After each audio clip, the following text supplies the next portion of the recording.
জুনায়েদ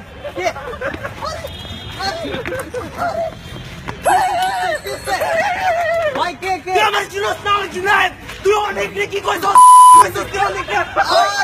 আরে ভাই দোস্ত লিসেন তুই আমার কথা শোন তুই আমার কথা এই সামনে ধর তুই কি করলি তুই আমার কথা শোন আরে ক্যামেরা তো ওইদিকে তো ওই ক্যামেরা আরে না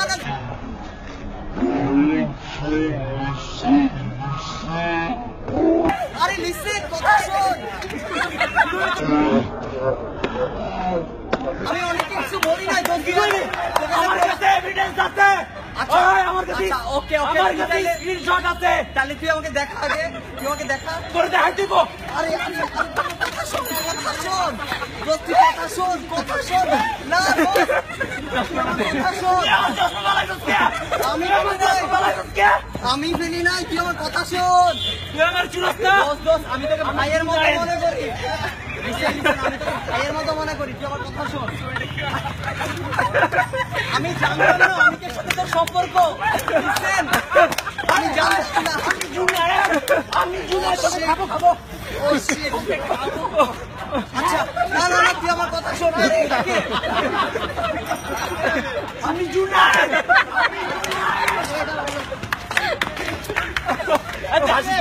না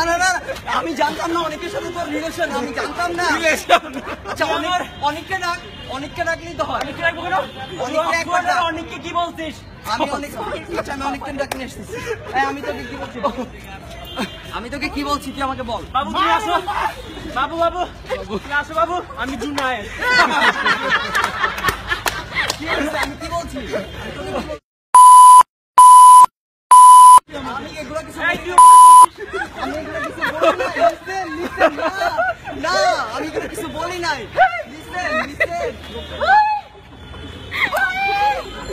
আমি জুনায়েদ তুই মারবি না তুইও মার আমি জুনায়েদ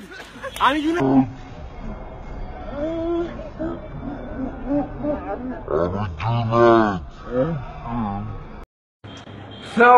নুরুল্লাহ ভাবিস না আমি ভয় পাওয়ার ভিডিওটা বানাইতেছি আমি জানি আমার নিয়ে ফেসবুকে অনেক কন্ট্রোভার্সি চলতেছে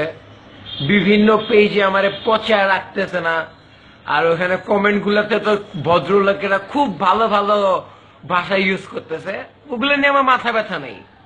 ভিডিওটা জাস্ট বানাইতেছি এই কারণে তোরে একটা টাইমে ভাই ভাবতাম ঠিক আছে তুই লাইক আমার 2-3 বছরের জুনিয়র হবি স্টিল আমি তোর বেস্ট ফ্রেন্ড ইভেন ভাই ভাবতাম বাট তুই কাজটা কি ঠিক করছস রিজভি ভাইয়ের সাথে আমার গুটি করাটা কি তো ঠিক হইছে আমার কাছে গিয়া কইছস রিজভি ভাইয়ের বদনাম রিজভি ভাইয়ের কাছে গিয়া কইছস আমার নামে বদনাম আর তুই কি বলস নাই সাদিয়ার খায় ছেড়া দিতে আছে যাই হোক আমি ওই টপিকে না যাই সাদিয়ার ম্যাটারে টোটালি না যাই ভিডিওটা বানানোর মেইন রিজনটা হইতেছে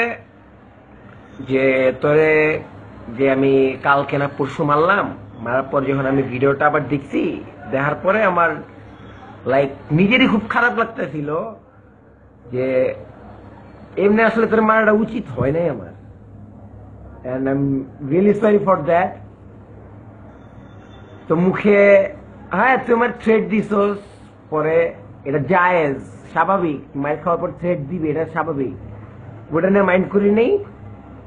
আমার মনে হয় না আমাদের ফ্রেন্ডশিপ আর আগের মতো থাকবে কারণ আমি যা কাহিনী করছি তুই যা কাহিনী করছস যে সেটুক বললাম যে যদি পারোস মাফ করে this I am extremely sorry এই তো আমি গুছিয়ে কথা বলতে পারি না ঠিক তারপরও ট্রাই করলাম টেক কেয়ার দোস্ত